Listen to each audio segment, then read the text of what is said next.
Arda'nın mutfağı programını çektik. Arada birazcık fırındakiler pişsin diye beklerken ekipteki arkadaşların canı şöyle güzel tatlı bir içecek bir şey istedi.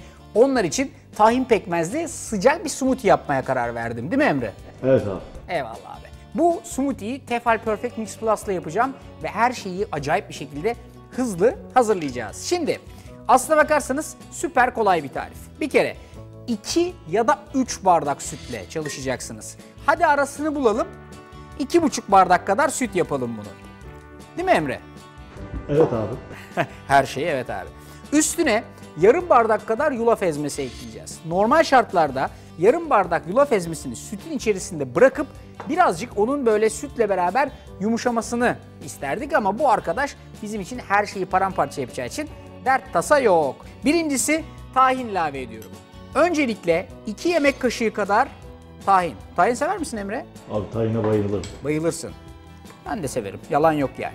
Üstüne 4 yemek kaşığı kadar pekmez. Bunu da ilave ettik üstüne. Birazcık da baharat eklememiz lazım. Toz tarçın çok değil. 1 çay kaşığı kadar toz tarçın. Üstüne 1 çay kaşığı kadar toz zencefil. Zencefilsiz yaşayamazsın değil mi Emre? Sen öyle diyorsan evet abi. Bunun üzerine böyle bir de muz ilavemiz var. Muzunuzun büyüklüğüne göre 1 ya da 2 tane muz, bence 3'e kadar çıkabilirsiniz. Hepsini beraber bu arkadaşın geniş haznesine alıyoruz. Şimdi Tefal Perfect Mix Plus'ın şöyle bir güzel özelliği var. Bunun içerisindeki bıçak teknolojisi sayesinde içine koyduğunuz her şeyi paramparça ediyorsunuz. 6 tane paslanmaz bıçağı var. Mükemmel karıştırıyor. Çıt diye yerine oturttuktan sonra High Speed Blender özelliğinin de bana verdiği yetkiyle bunu başlıyorum karıştırmaya. Yaklaşık 1 dakikalık alet işler el övünür seansından sonra buradaki karışım hazır. Eğer isterseniz bunu soğuk, buzlu şekilde içebilirsiniz. Çünkü bu arkadaş içmeye hazır.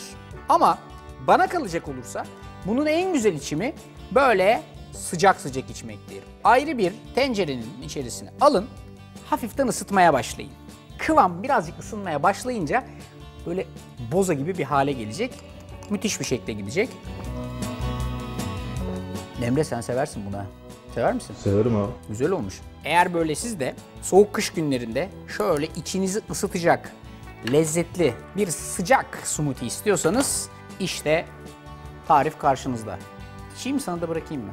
Ben içeyim abi, sen niye içiyorsun? Al iç o zaman al. Al. Az yiyen candan çok yiyen.